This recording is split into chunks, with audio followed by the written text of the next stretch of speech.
Pleading ill health, Marilyn broke off filming to go to New York for President Kennedy's birthday salute. In front of 15,000 Democrats, she would sing Happy Birthday to the president. She called me and was saying how frightened she was, and I said, well, I have a little present for you before you go. And I gave her, I went over and gave her a book that I had had as a child, which was A Little Engine That Could, and said to her, you know, look at this story. Here's an engine that wasn't sure that it was going to make it over the mountain with all the toys for the children, and it did. Here she is. Peter Lawford's running joke throughout the evening was Marilyn's ritual unpunctuality. Mr. President, because in the history of show business, perhaps there has been no one female who meant so much, who has done more.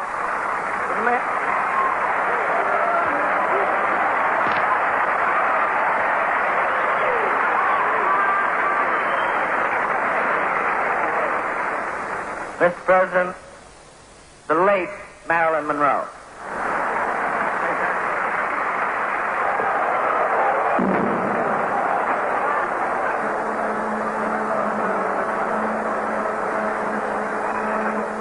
It would be her last important appearance in public.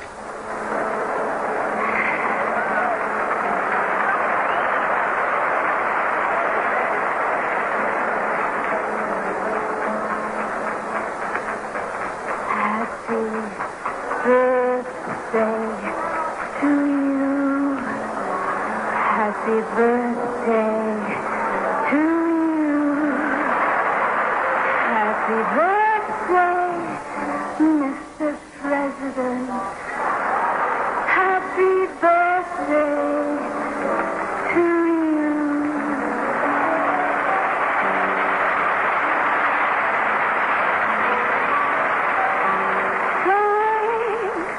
Thanks, Mr. President, for all the things you've done, the battles that you've won, the way you deal with U.S. Steel and our problems by the ton. We thank you so much. Everybody, happy birthday!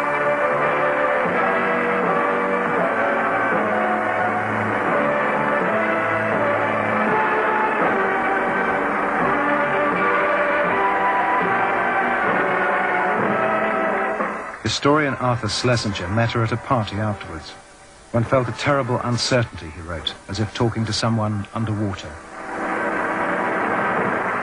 Ladies and gentlemen, the President of the United States. Robert Kennedy had brought his wife, but the president came alone. Jackie Kennedy was riding in Virginia. Thank you. I can now retire from politics after having had Happy Birthday sung to me in such a sweet, wholesome way. Back in Hollywood, on the set of Something's Got to Give, shooting continued fitfully.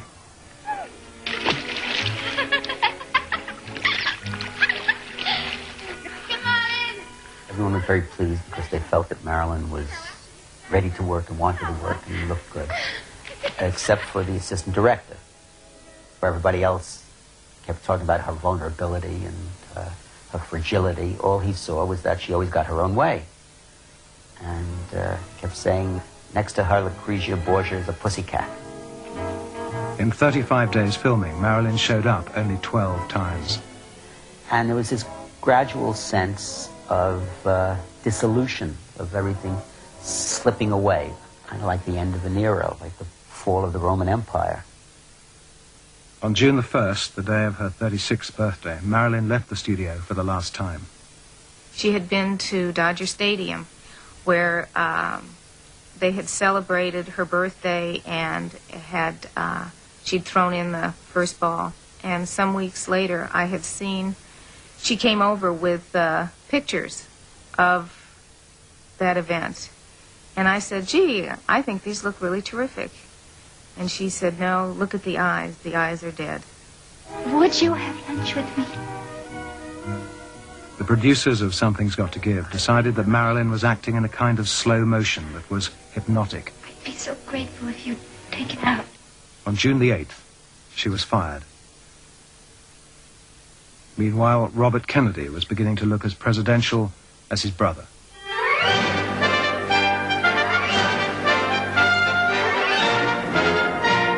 As their enemies uncomfortably noted, there was the prospect of Kennedy's occupying the White House for years ahead.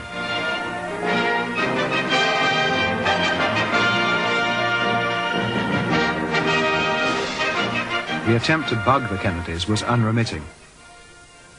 The wiretappers now tried to install microphones in Marilyn's home, hoping to eavesdrop on meetings with Robert Kennedy.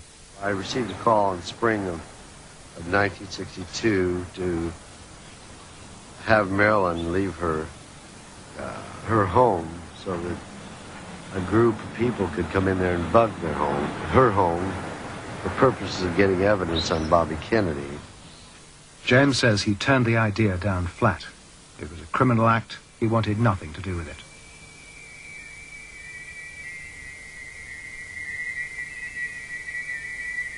Out of work, Marilyn would visit a park in Beverly Hills, sit and watch children.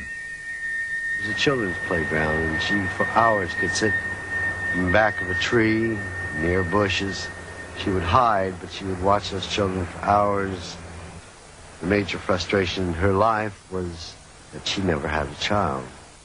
By now, Marilyn was frightened to use her phone at home. Her handbag full of change, she'd call friends from a payphone in the park. As she told Bob Slater, her former lover, she believed her phone was tapped.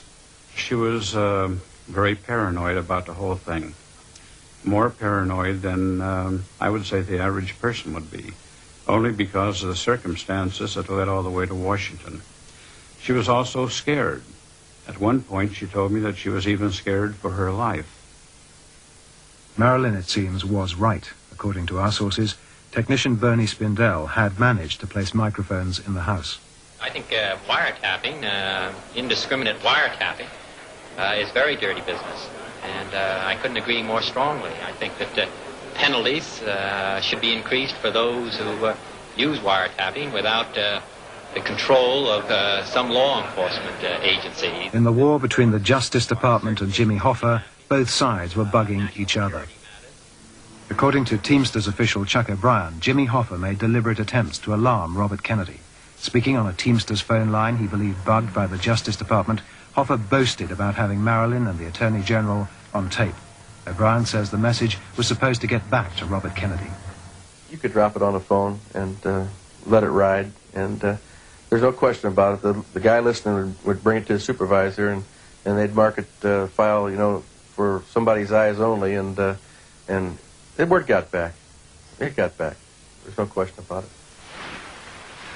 There was no way of knowing whether Hoffa really made that threat, and if he did, whether it got back. What is certain is that Marilyn now complained she'd been told to steer clear of the Kennedys. Walking with friends on Laguna Beach, south of Los Angeles, she said Robert Kennedy had ended the affair. She was frightened stiff. She was told that she could not contact now, then, or any time in the future, Washington, directly or indirectly, ever again. To an extent, this is confirmed by Marilyn's confidential phone records. They show that in July she was making frequent calls to Washington, to the Justice Department switchboard. She complained to friends that Robert Kennedy had disconnected his private line and that the operators wouldn't put her through. Peter Lawford, according to his former wife, said Robert Kennedy broke off the affair precisely because he was afraid of pressure from the mob. He mentioned gangster-type enemies, people that had a big pull and that could use, that had actually maybe some information. If they ever got a hold of anything like this would ruin his career forever. Not only his, but his brother's, who was the president at the time. Jack Kennedy's close friend, Senator George Smathers, says he did hear talk of an affair with Marilyn being brought to a close. I had heard, I think others had heard, that there was something like that going on, and that Kennedy had told Bobby to stop, to break it off. But Smathers heard nothing of any mob pressure. Those who've tried to shed light on the next part of the story, the days before Marilyn's death, have not found it easy. Bob Slater, her former lover, trying to publish his own account of what happened, received mysterious telephone threats. But let me tell you what's going to happen. This is straight from my friend. Yeah. You might as well grow a beard and move to Hardy, Arkansas. and not tell anybody where you were, because there'll be a contract out for you. Is there one now? You better believe it. You better believe it. Slater claims that 10 days before she died, he drove Marilyn to Point Doom, north of Malibu, on Pacific Coast Highway.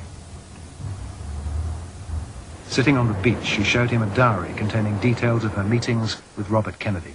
She had entries in there that Bobby is out to get Jimmy Hoffa, and, quote, I'll put that SOB behind bars, or no what, something like that. She had entries in there regarding Bobby told me that he was going to have, Castro murdered. And the entries, most of them begin with Bobby told me. It's certainly true that mobsters Johnny Rosselli and Sam Giancana were then involved in a bizarre CIA plan to kill Castro, and that Robert Kennedy had learnt of the plan a couple of months earlier. The idea, it emerged later, was for the American Mafia to assassinate Castro on behalf of the CIA. In return, they'd get back the Cuban casinos they'd run before the revolution.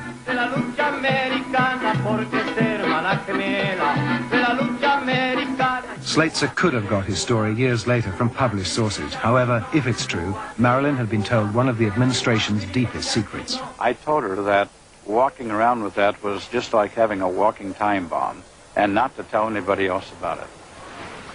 Worse still, Slater says, Marilyn talked of publicly disclosing her liaison with Robert Kennedy at a press conference. She was going to tell of the promises that he had made to her, which she considered lies, and had misled her. She was going to tell about her affair with the two Kennedys, that's JFK and Robert Kennedy. And I had asked her if she had told this to anybody else, meaning about the press conference coming up on Monday morning. And she said, yes, I've told a few people. And I told her, I said that I thought that would be very, very dangerous. And she said, well, she didn't care at this particular point because she was going to come out and tell the truth because these people had used her. Now she was going to go and tell the real story. She told Peter, this is it, that's enough, I'm going public with everything. I have been hurt enough, I've been used. Nothing but a person has been thrown from one man to another, and I've had it, and I'm going public with everything. Hollywood, dawn on the 4th of August, 1962. Marilyn called her friend Jeannie Carmen. I can't say it was a whiny voice. It was more of a frightened voice, a scared voice and very tired. She said she had not slept the entire night. And I said, what's going on, Marilyn? She said, well, I've had a phone call after phone call with some woman calling me and saying, you tramp, you no good, so-and-so. She said, leave Bobby alone, or you're going to be in deep trouble. At 5 p.m., Marilyn's psychiatrist, Dr. Greenson, was called to the house. On the phone, Marilyn had sounded drugged and depressed. She wanted to go for a walk on Santa Monica Pier, but was too groggy. She told Dr. Greenson that she'd had relationships with important men in government, that she'd been expecting to see one of them that night. Later, she declined an invitation to dinner at the Peter Lawford Beach House, and at 8 p.m. went to bed. Marilyn came to her bedroom door. I was sitting in the living room, and she said, good night, Mrs. Murray. I think I'll turn in now. And she closed the door. And, of course, after that, I did the usual things about preparing the house for the night, and I went to my room eventually. Deborah Gould claims that long afterwards, Peter Lawford broke down and drunkenly unburdened to her what really happened that night. Marilyn immediately got on the phone to Peter, grasping out to inform him that she couldn't take any more and that she was going to be best for everybody that she died, that she was going to kill herself.